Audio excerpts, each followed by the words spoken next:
Avant la création d'un site, normalement c'est un projet, donc on doit définir un dossier où on doit placer tous nos fichiers, donc que ce soit des images, les fichiers JavaScript, les feuilles de style, s'il y a bien sûr des vidéos ou autre chose, ou des animations Flash. Donc pour ça, on doit définir un dossier qui va englober tous nos projets. Dans Dreamweaver, il y a différentes façons de le faire. Donc soit à travers l'écran d'accueil, pour Dreamweaver Site, et on clique sur ce bouton-là pour gérer les sites, ou tout simplement à travers le menu site et gérer les sites ou nouveau site. Pour l'instant, on veut créer un nouveau site, on va cliquer sur nouveau.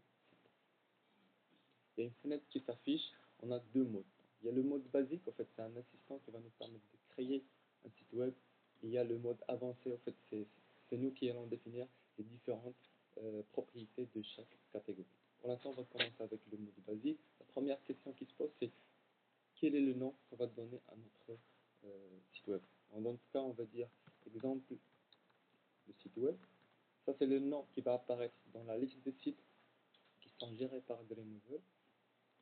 L'adresse URL, pour l'instant, on ne la connaît pas. On ne va pas utiliser de serveur pour tester notre site web. On ne va pas la spécifier. On passe à la suivante. Là, la deuxième question, c'est est-ce que vous voulez utiliser une technologie serveur? La technologie serveur, c'est là, il donne des exemples ColdFusion, .NET, du ASP, donc c'est du ASP3, JSP ou du PHP. Bien sûr, il y a d'autres langages, mais Dreamweaver peut gérer ces langages-là. Nous, on ne va pas les utiliser, donc on va cocher non. Suivant. Là, il nous demande comment est-ce que vous voulez, où est-ce que vous allez placer nos dossiers et nos fichiers HTML. Donc, on va les gérer en local. Si on veut les gérer à distance, donc on clique à distance et on sélectionne un répertoire distant. Pour l'instant, on va les gérer en local et on doit définir un dossier physique sur le disque dur où on va placer nos fichiers. Donc par défaut, il donne un chemin. Nous, on va essayer de placer notre dossier sur le bureau. On est ici sur le bureau. On crée un nouveau dossier. On va lui donner le même nom. Exemple, site web. Voilà. Créer et sélectionner. On vérifie que c'est le bon chemin, puis après on clique sur suivant. Là, il nous demande est-ce que vous voulez partager ces fichiers-là. Bien sûr, on a la possibilité de le partager en local, sur un serveur local, ou sur un serveur distant à travers FTP ou à travers WebDAV. Pour l'instant, on n'a pas ce genre de serveur, donc on va juste cliquer sur non pour ne pas mettre les fichiers en ligne.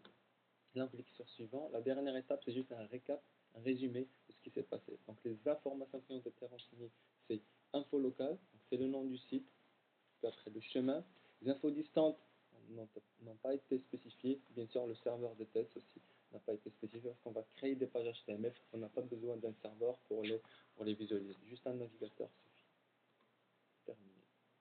Donc là, automatiquement, lorsque on a terminé cette étape, sur le menu des sites, des fichiers, si bien sûr ce panneau n'est pas visible, on clique sur Fenêtre et Fichier. Automatiquement, il y aura cet onglet qui va s'ouvrir et là, il y aura toutes les pages qu'on va créer seront disponibles à cet endroit-là. On n'a pas besoin d'aller sur le disque dur pour les ouvrir, parce que ça nous permet de les ouvrir